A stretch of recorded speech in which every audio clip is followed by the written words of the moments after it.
Kali ni Syafa nak kongsikan kepada anda pengalaman seram pertama Syafa, yang mana Syafa alami ni ketika cuti sekolah akhir tahun. Masa tu Syafa masih lagi belajar di sekolah menengah, dan kejadian ni lebih kurang 15 tahun yang lalu, yang mana kejadian ni bermula bila ada seorang jiran Syafa. Dia datang ke rumah dan dia bagi tahu bahawa anak dia pergi mengail ikan puyuh, dan kawasan anak dia pergi mengail ikan puyuh ni pun taklah jauh daripada rumah Syafa. Jadi Syafa pun boring masa ketika itu 15 tahun yang lalu, kita tak ada lagi dengan internet, tak ada lagi gadget seperti handphone. Jadi sebelah petang tu Syafa pun pergilah ke kawasan di mana tempat anak jiran Syafa ni pergi mengail. Dan kawasan ni pun taklah jauh sangat daripada rumah Syafa, dekat saja. Dan kawasan ni berhampiran dengan debuh raya. Dan kawasan tu tak adalah bendang yang terbiar, bendang yang terbiar yang tak diusahakan lagi. Jadi masih lagi terdapat saluran air yang disalurkan terus ke kawasan bendang ataupun sawah yang berada beberapa meter daripada kawasan Syafa nak pergi mengail ikan ni. Jadi Syafa pergi selama 3 hari berturut-turut. Tetapi malangnya nasib Syafa ni, Syafa tak dapat ikan. Budak ataupun anak jiran yang pergi bersama dengan Syafa ni, dia masih lagi bersekolah rendah ketika itu. Dia dapat banyak ikan. Jadi macam kita ni yang berada di sekolah menengah ni, Syafa yang berada di sekolah menengah ni rasa macam mana budak ni boleh dapat ikan. Setiap 3 hari pergi mengail dengan dia ikan puyuh, 3 hari dia dapat ikan. Jadi kita hari keempat tu Syafa rasa macam terjabar tau. Lagi Syafa dah nekat dah, kalau aku tak dapat ikan, aku tak nak balik. Jadi hari keempat tu Syafa pergi. Lepas asar je terus Syafa pergi. Dan beli siap-siap dah dengan orang cakap beli cacing kan. Beli cacing semua sebagai umpan tu dah beli. Dan Syafa pergi mengail.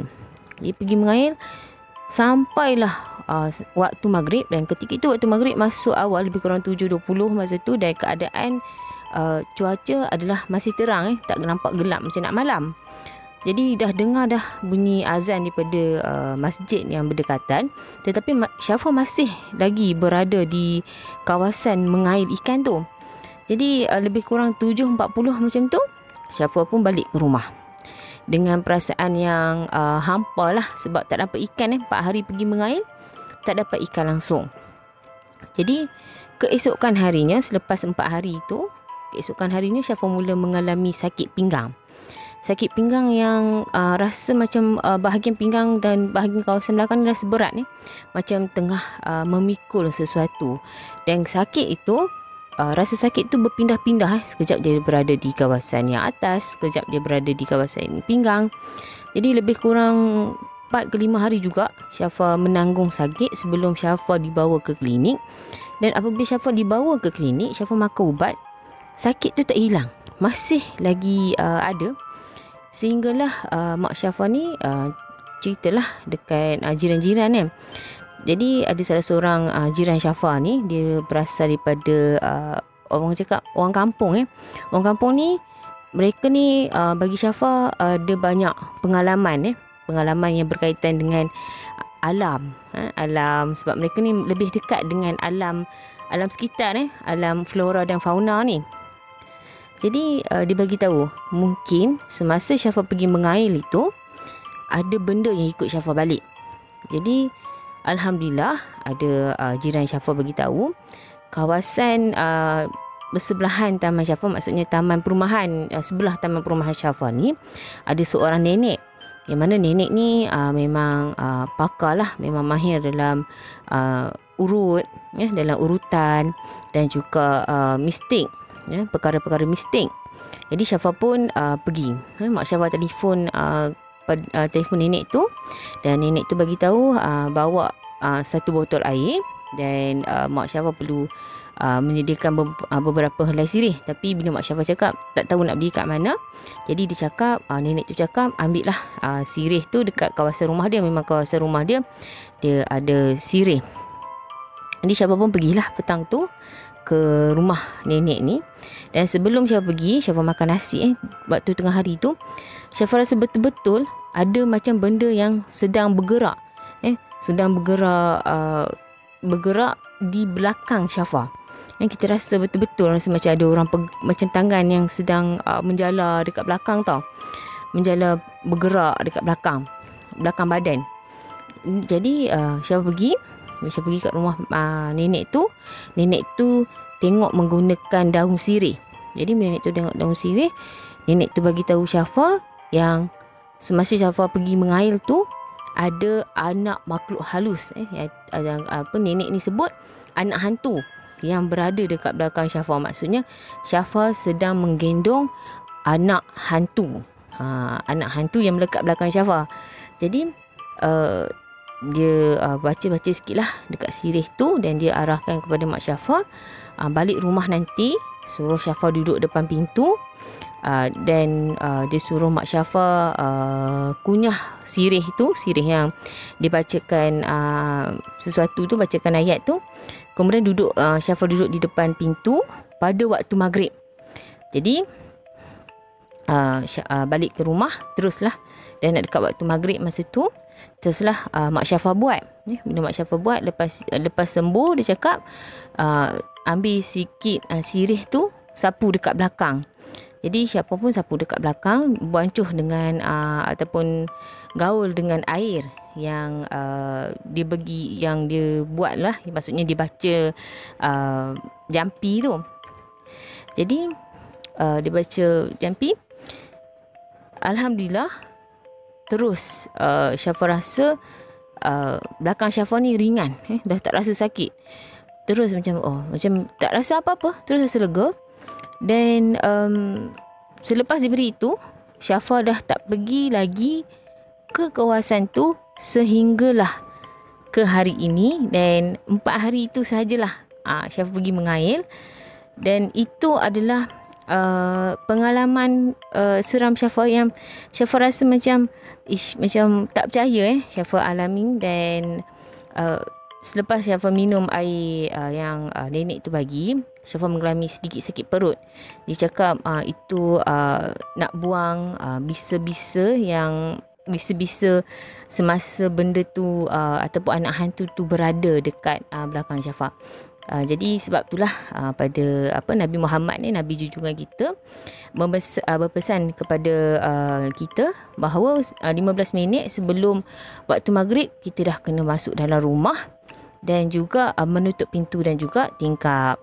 Okey, bila kita sebut pasal ikan puyuh ni, Syafa ada 2 kisah yang Syafa nak ceritakan kepada anda. Dan seperti yang kita tahu, masyarakat Melayu ni penuh dengan kepercayaan. Dan antara kepercayaan orang Melayu ni adalah berkaitan dengan ikan puyuh yang mampu menghalang gangguan ilmu hitam dan juga pukau. Dan apa yang Syafa nak ingatkan di sini, bahawa segalanya yang berlaku atas kuasa dan kehendak Allah. Dan ikan puyuh yang kita bela tu hanyalah usaha kita untuk menghindar. Usaha kita hanya untuk menghindar gangguan. Dan jika Allah nak menghendaki sesuatu tu berlaku kepada kita, tak kiralah. Kalau ada ikan puyuh pun, kalau Allah kata dah nak jadi pada kita, dia tetap akan jadi. Seperti kisah yang Syafa ingin ceritakan kepada anda ini adalah di satu mahkamah. Kisah ini diceritakan oleh seorang pegawai polis yang berada ketika perbicaraan kes pecah rumah oleh pendatang Indonesia di tak salah Syafa di Kuala Selangor, tak salah Syafa kejadian ini berlaku, yang mana satu malam kawasan perumahan ni, satu deretan rumah di kawasan satu taman perumahan ini dipecah masuk oleh pendatang Indonesia ini. Jadi ketika di mahkamah tu magistrat tu tanya kepada si pendatang ni ataupun si yang pecah rumah ni, kenapa semua rumah mereka pecah masuk, tetapi satu rumah mereka tak pecah masuk. Jadi jawapan yang diberikan oleh salah seorang pesalah ini ialah rumah itu ada ikan puyuh menyebabkan ilmu pukau dia tak jadi. Jadi satu mahkamah ni ketika itu gelap. Dan itu adalah kisah sebenar yang berlaku. Dan ada lagi satu kisah yang Syafa nak ceritakan kepada anda, ialah kisah sepasang suami isteri yang mana mereka baru saja berkahwin, yang mana si suami ini pada asalnya semasa dia masih remaja sebelum berkahwin dia tak berapa percaya dengan kenapa nenek dia sangat suka membela ikan puyuh. Sehinggalah dia berkahwin, dan kebetulan si isteri ni pula orang kampung dan isteri ni suka membela ikan puyuh. Jadi apabila mereka balik ke kampung, si isteri ni minta kepada nenek dia 2 ekor ikan puyuh untuk diletakkan ataupun dipelihara di rumah. Jadi mereka ni pun letak di satu akuarium, dan nak dijadikan kisah, satu malam isteri dia ni bermimpi yang dia dikejar oleh lelaki bertubuh besar dan muka hodoh. Bila bangun pagi, selepas daripada itu suami dia ni tengok dekat dalam akuarium ikan puyuh tu, satu ikan puyuh telah hilang dan satu lagi mati.